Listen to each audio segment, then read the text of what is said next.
Leo, hi, how are you?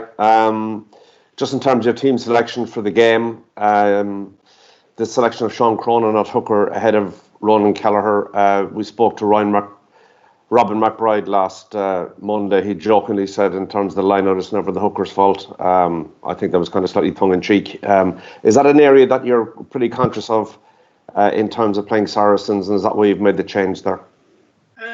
For multiple reasons, really. Like, if you think we were 4 games into the season, Sean is a hugely experienced player for us and played in a hell of a lot of big games. Ronan's played a number of games already this season, and he's still a very, very young player.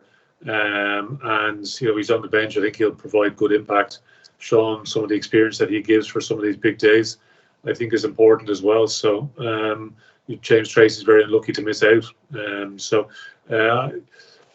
Regardless of who we pick out of those three, one to start, one to bench, the other person's going to be in my office asking why they're not involved in the 23. So that's the way it's been so far this season. So we're lucky in that regard. We've got three very, very good, talented players there. Obviously, Dan Sheehan's coming behind as well, as yet to feature. But it's over the team, you see, because we're in this sequence of very, very big games. So we played the 2 games where we made big changes between the first Munster game and the second, and the Ulster game.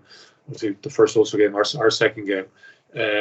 Then you're into this sequence of games: a semi-final of the Pro 14, a final against Pro 14, then a quarter-final of Europe. And obviously, if you win a quarter-final, you play a semi-final. So it's a sort of 4-game sequence of knockout games.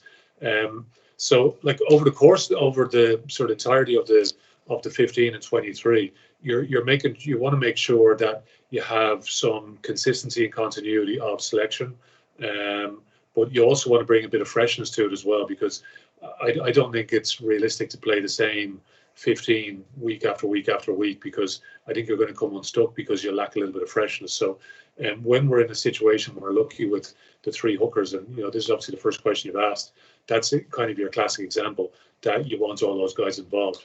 So Sean wasn't involved last week for the final. He had to park his disappointment and go away and get ready for his opportunity this week. So he comes in fresh into this week, and I think that's important that we have some of that fresh energy, because big knockout games do take their toll on guys. So it's trying to just manage the group that we have, and that's something we've done all the way throughout the season. Really, I think it's important to note. How tight was the call between Will Connors and Josh van der Fleer, and what was the deciding factor that you picked one and not the other? Oh, again, that's another. It's such a close call as well. Josh has been outstanding for us, man, the match last week. So what do you say to him when he comes in and asks why he's not involved? The reality is we probably had a similar question with Will the week before. So Will had been exceptional in some of the games that he's played as well. So again, that competition is very, very strong. Very close call. So yeah, again, that bit of freshness. Will has been exceptional with some of his defence. We're sort of conscious of some of the ball carriers that Saracens have in their team, and hopefully Will be able to do a good job for the group this week on managing some of that. Leo, they talk about Saracens waiting for this game to come around, but I mean, I'm sure you've been eyeing this game since you lost that final to them last year. Absolutely, yeah. And that's the reality. I think for our group, as you say, it's the last game that we've lost. The disappointment of the final. I remember the drive into the ground in Newcastle, and the sea of blue, and when we start the game. We were 10-0 up at whatever it was, 35 minutes, and Saracens lose a player to the bin. They lose a couple of front rowers, but they showed amazing kind of resilience to weather that patch and go in level at half time, which was a huge swing in the game. We had some chances probably to start the second half to get back in front, which we couldn't quite execute on, and Saracens got on some good front foot momentum shortly after that. So. Took their chances and won the game 20 points to 10. So they've had plenty of change since then. But they're still the champions. They're still the team that we're trying to beat, because they're the ones with the European trophy in their cabinet at the moment. So and that's what we're all trying to go after at the moment. So but yeah, it's a game we've all been looking forward to for a long time. Do you think you're a better team than you were that day? That you've moved further along and on your trajectory. Well, that's obviously our plan week to week, is to improve and get better. Whether we actually have or not, I'm not sure. So you guys can be the judge of that. But yeah, like we've put in a number of players since that day. That's important. Younger players coming in through the system. Even we had some of our academy were integrated into the senior group and back into the building during the course of this week, and that's just the constant cycle we have here. So you look back over, like I look back over the last sort of 10 or 12 years, in sort of some of our love affairs with this tournament. You think back to when Leinster won their first European title in 2009, and the cycle of Toulouse winning 2010, Leinster 2011 and 12. Or 2013 we didn't qualify from our pool. We couldn't get out, and obviously we went into the Amman, which was what Joe's last year, and then you're into Matt's time, and my last year playing where we lost to Toulon away in the quarter-final. The following year, my first year coaching, we lost away that semi-final in extra time, where Jimmy Goppert's drop goal goes about a foot wide in the 79th minute of the game, and potentially you're into a final at that stage. But there's sort of a different shift in Europe, and obviously Toulon very prevalent during that period, Saracens very prevalent just shortly after that, and sort of we're sitting back here and scratching our heads, can we get back to that level? So can you compete with the financial muscle of a Toulon? Saracens were streets ahead of everybody else in England, and there was a big sort of shift in teams there.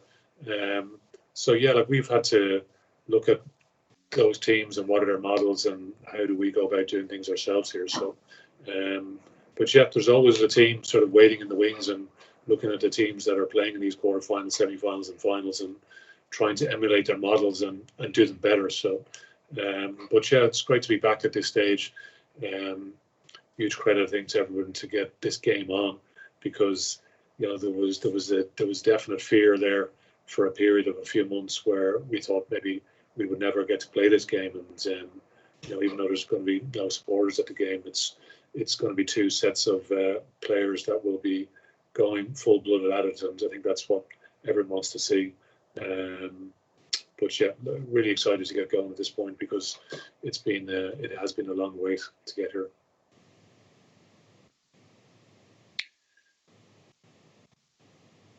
Leo, it's Nick Mullins here. I wondered what the big lesson was from that final. Maybe the one area that you took from that has made you a better team this season, a better bunch of coaches, bunch of players.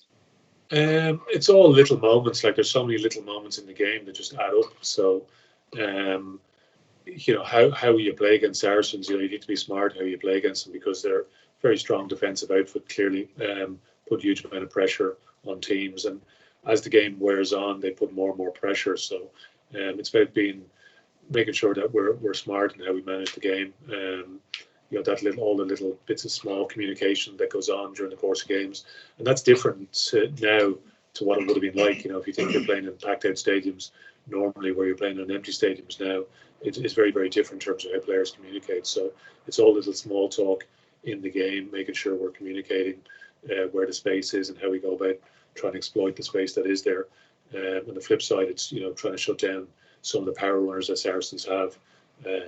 Vunipolas are clearly the two players that jump off the page straight away.